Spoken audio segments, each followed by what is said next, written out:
And it is now time for a motion to adjourn with MP Chris Famous and Dwayne Robinson, JP.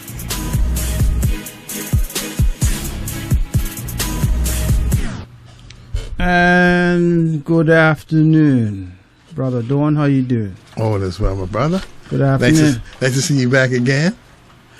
And good afternoon to the people of Bermuda.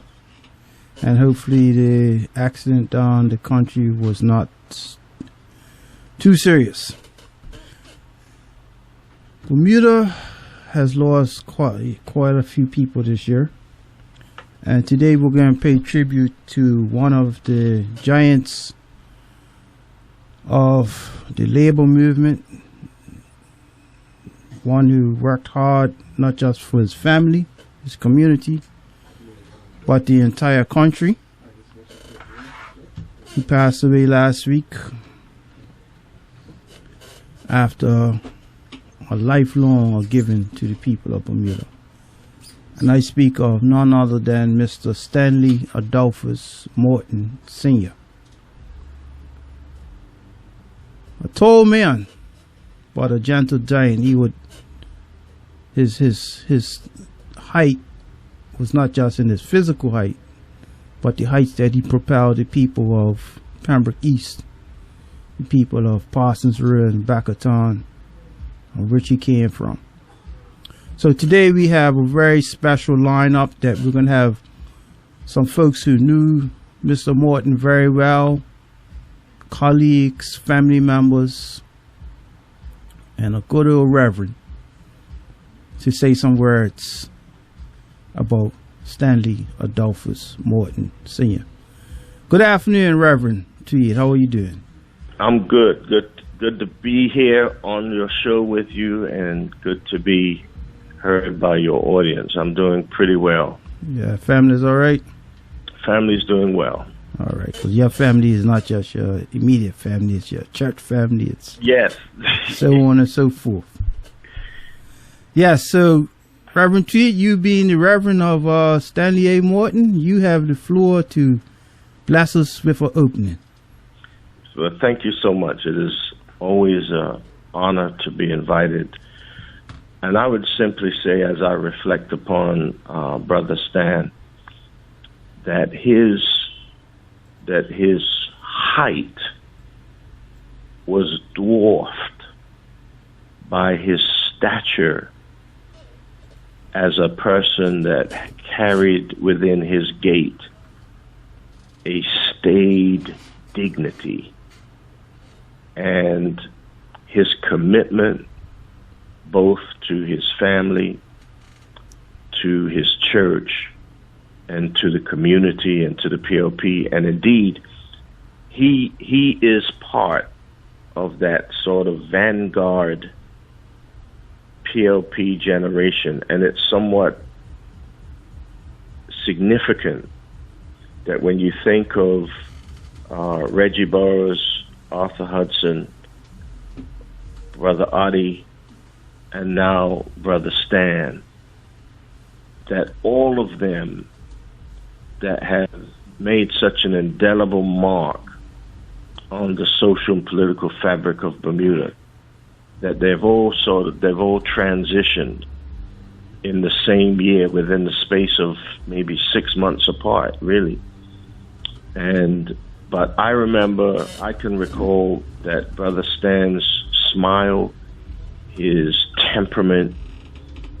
He was a long-standing, not just member at St. Paul, but he was an officer at St. Paul. He served as a trustee for many years, and he also served as part of the finance team here for many, many, many years.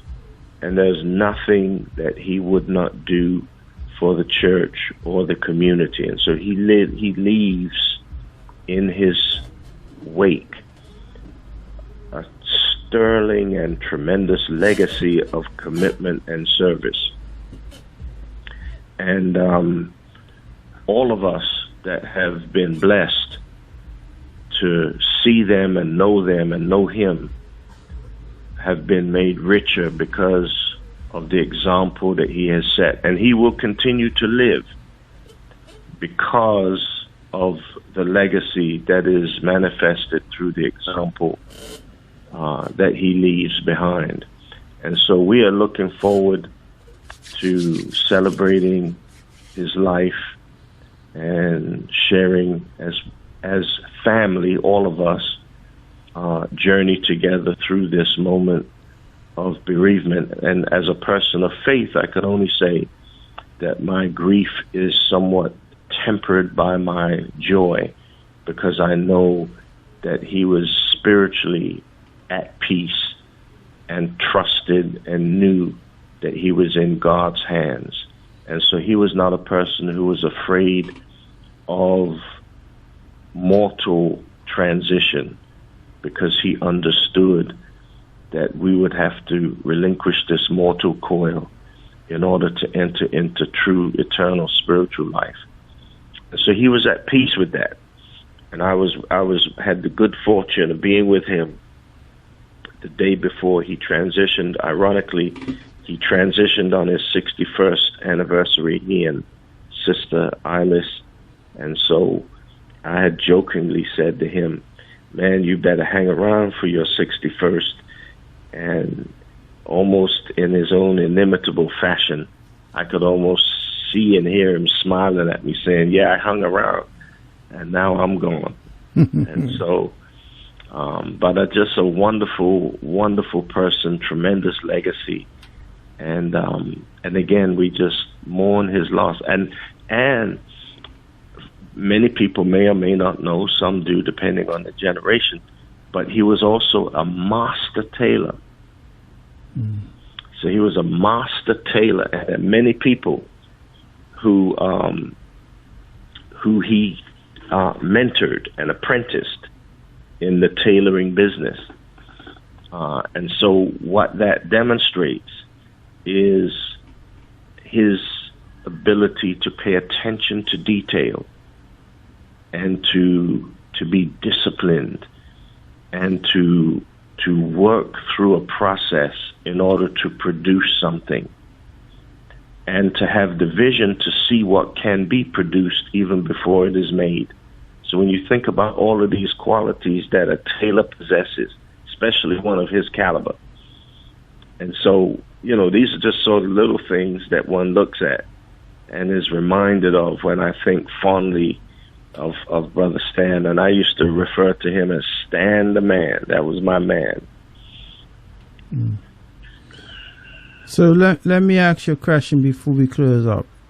When a person is in a position of spiritual leadership, and a lot of the political and I guess you say civic leaders look to you or confer with you or what's the word I want to say, confide in you. How does somebody in your position or any spiritual leader give advice to political and social leaders? First of all, the key to any relationship is honesty and loyalty. And so number one, they know that whatever is discussed with me and them stays between them and I. Number one, that's period. And number two, I give best counsel based on my moral compass, and I try to be as candid as possible. And then I don't tell people what to do. I just will provide counsel and try to equip them with the ability so they're comfortable in reaching whatever decisions that they make. Okay.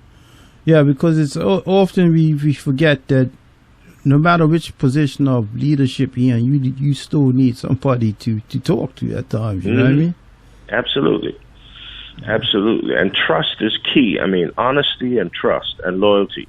And that's why, I would say to anybody that for me, for my adult life, the two principles that I prize above all in order for me to have a relationship with anybody is honesty and loyalty.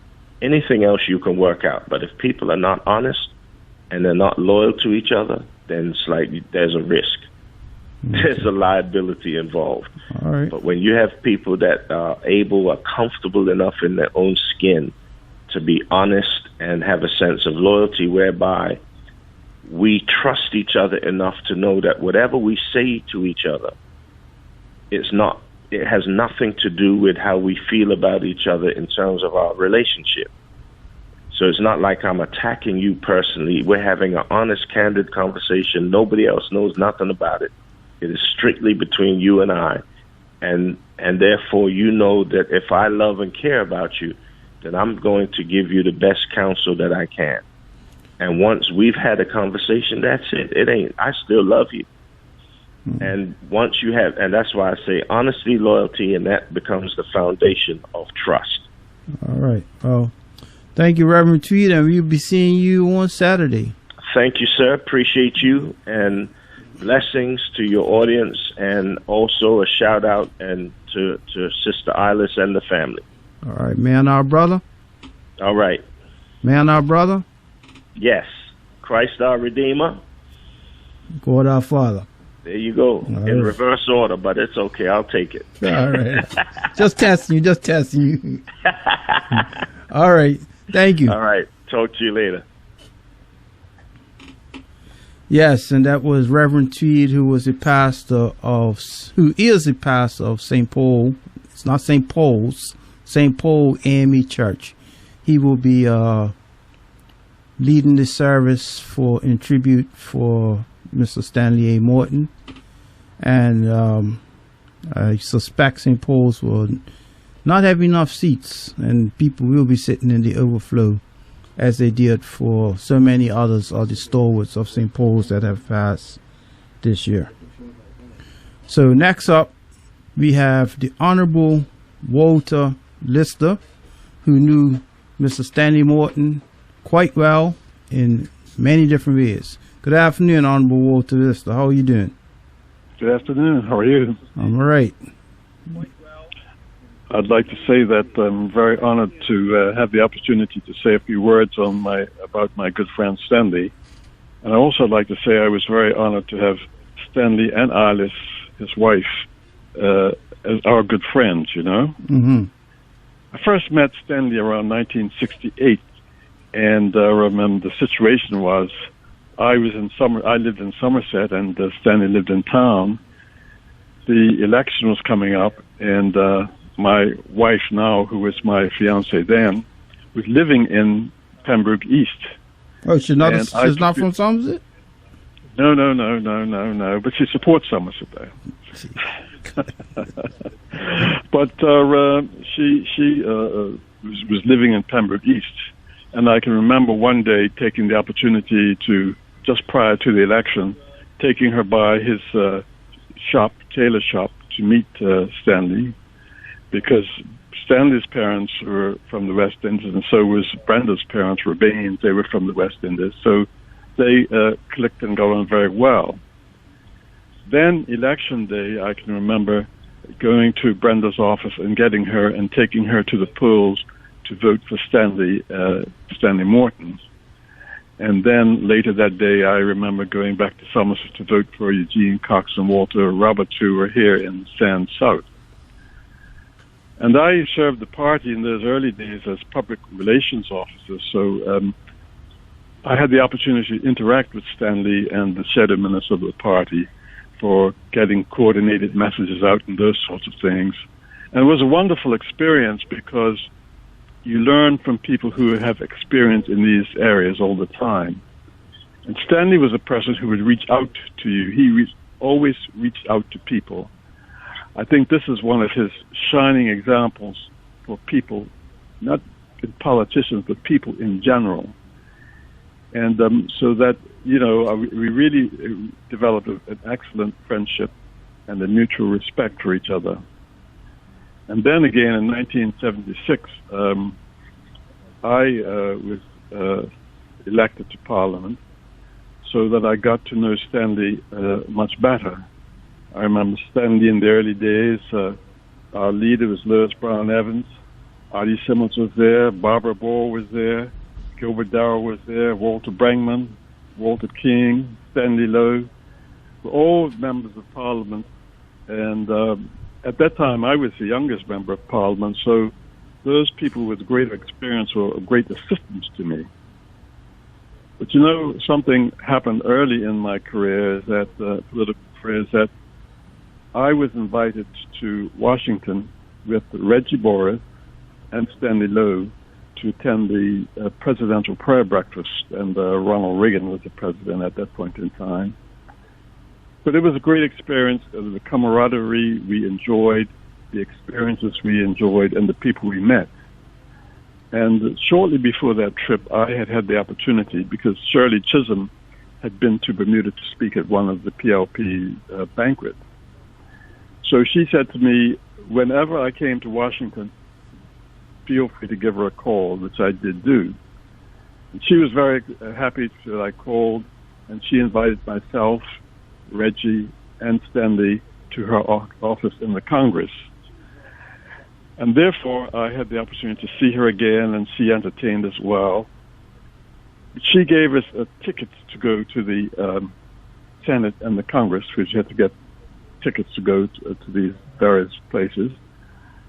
But there is a train underneath the Senate and the Congress that you can ride from one chamber to the other. And we just went around as we sort of, walked around and that sort of thing. But in more recent years, you can't do that, because I was here with my grandkids more recently, and of course you have to be escorted around the chamber. Things have changed.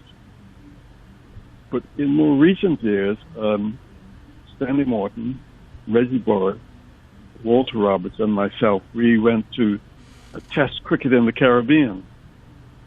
And, when you get an opportunity to get around with your comrades and your friends, it's sort of a bonding. So the four of us had a unique friendship as far as getting around, that sort of thing.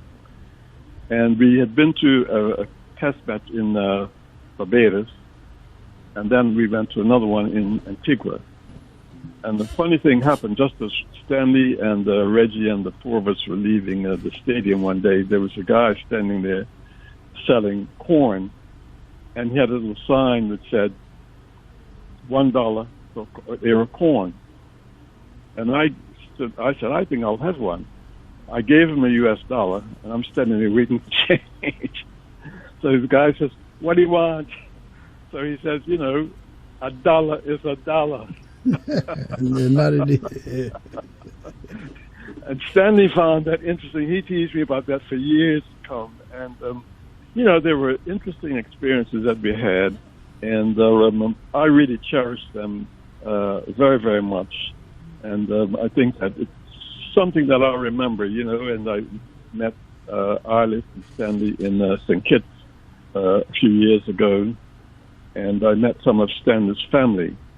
Stanley's cousin is the deputy governor general for St. Kitts, Michael Morton. He came to Bermuda to visit some time ago.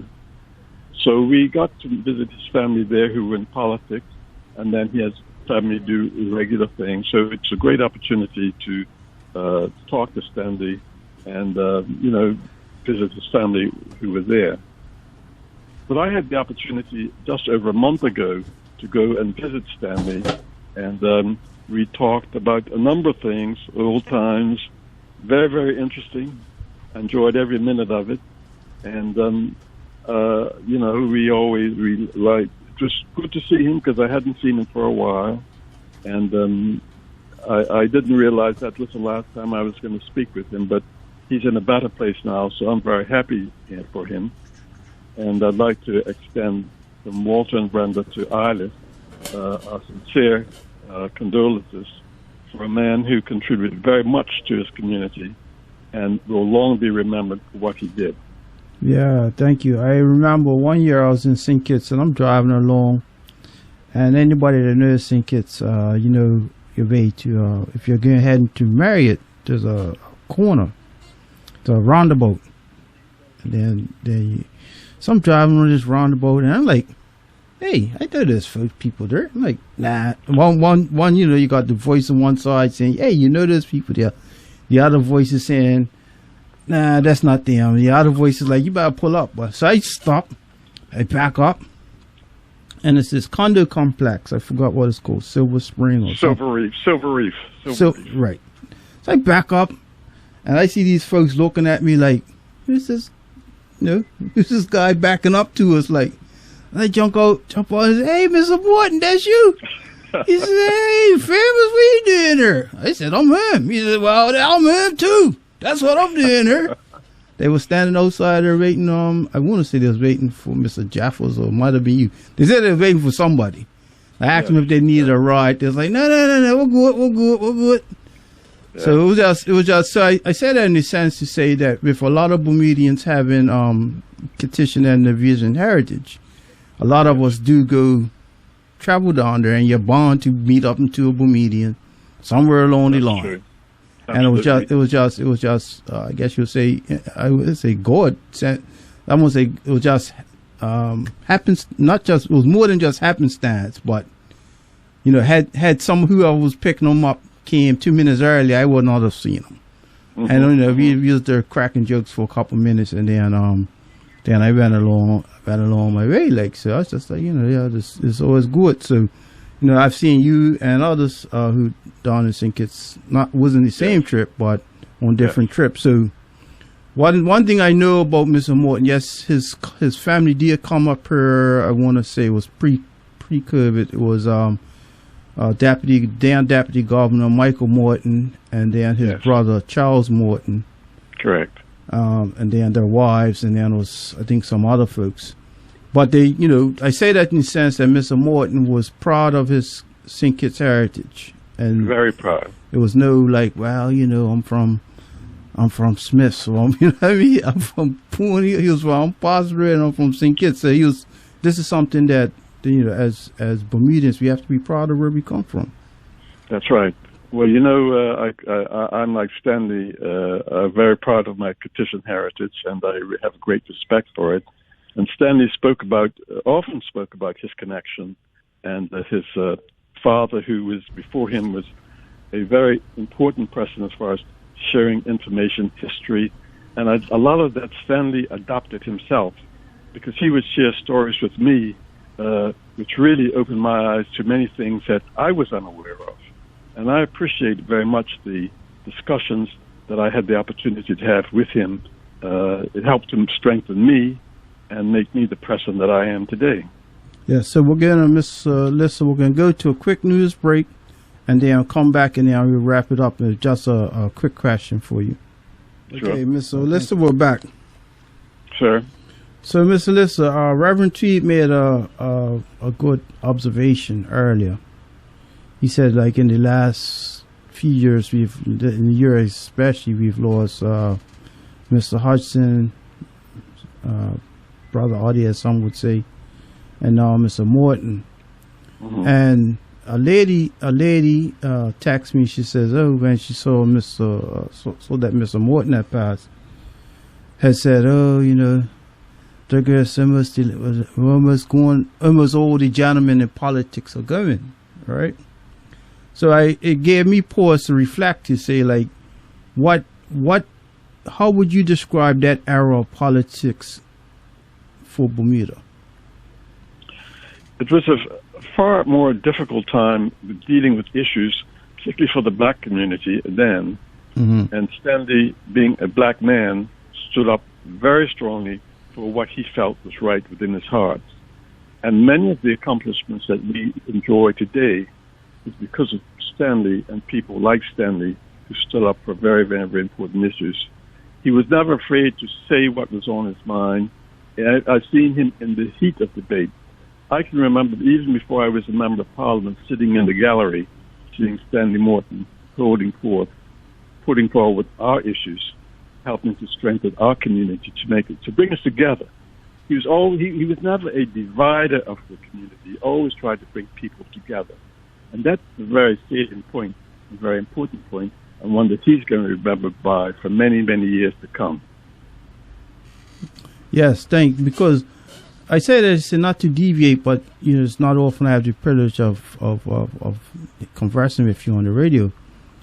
People make a claim was made by someone that politics has descended down to this, that, and the other, and the whole thing. Like, the era in which the first generation of PLP MPs came through was much more volatile than it is now. Like, It's almost like they had to fight tooth and nail for black people just to get to go to work in a bank. They had to fight tooth and nail for black children to go to school, to certain schools. So I'm quite sure those debates were a lot more colorful, if I want to use that term, right? And I had a flyer that I had saw the other day. I will read off some of the names from this flyer. I can't remember what year it is from. And yes, PLP opposition, and it's had under Brian Evans as the leader, Barbara Bowl, Pembroke East Central, A.R. Thomas, Pembroke East, Yes. Stanley Lowe, Southampton East, Reggie Burris, Southampton East,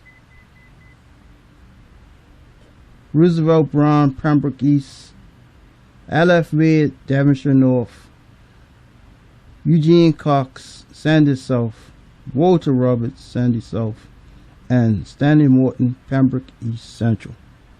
So when I look at this flyer, and I look at, a lot of these people were from Backerton, or I guess you would say Pondox, and they were gentlemen, yeah, but I knew these guys were guys who stood up for black people. So I find it curious how people try to portray that the PLP back then was so like it was almost like some pushover type of guys, like, you know what I mean? Well, those people who say that the things have gone downhill, they weren't there in the early days to see the abuse that we took as black members of parliament. And that was like business as usual. Mm-hmm. No excuses, no anything. But we had to take it because it was not for us. It was those people who were coming behind us. Mm-hmm. And that's why the progress that we've made today. Let me say this. When I look at the young people in Parliament today, I feel very encouraged. They're a lot smarter than we were. They're capable, and they're giving dynamic leadership. Premier Burt is one of the bright fellas in that house, and people should recognize it and give him the respect that he deserves. Mm-hmm.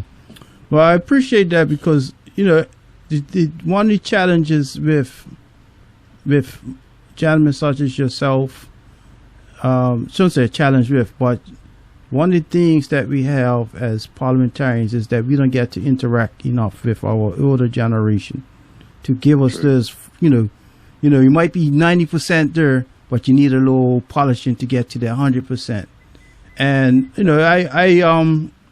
and like the old days, right? Sometimes you take some hard licks for you to learn the hard way, but you learn, right? That's true. That's true. And let me say this about Stanley Morton.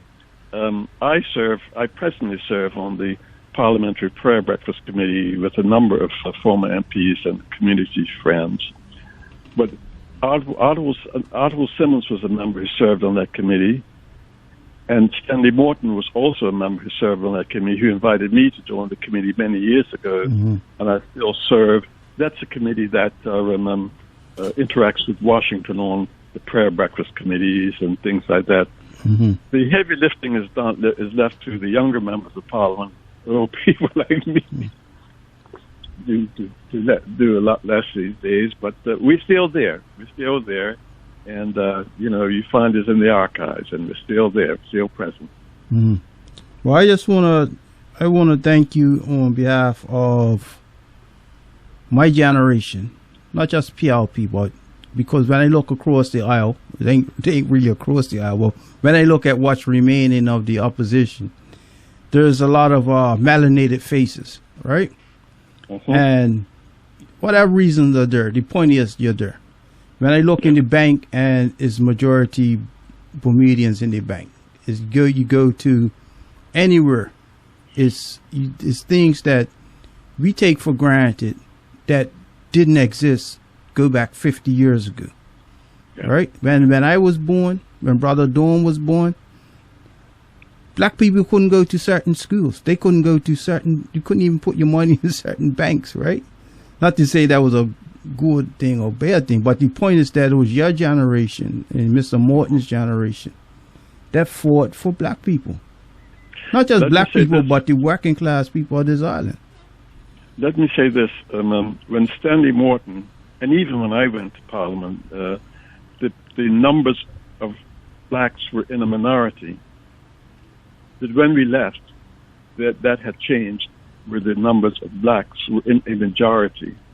And I think that speaks to the quality of the country and people being able to see what we were doing and what we intended to do. We're not perfect. We made mistakes, and we'll continue to make mistakes, but we learn by those mistakes. And that's one of the things I'm very satisfied with the Progressive Labour Party, and Stanley Morton, who's been a part of that, is that we've learned by our mistakes, and we try to make Bermuda a better place for us all. All right. Well, on that note, Mr. Lister, I want to thank you and tell Mrs. Lister I say hello.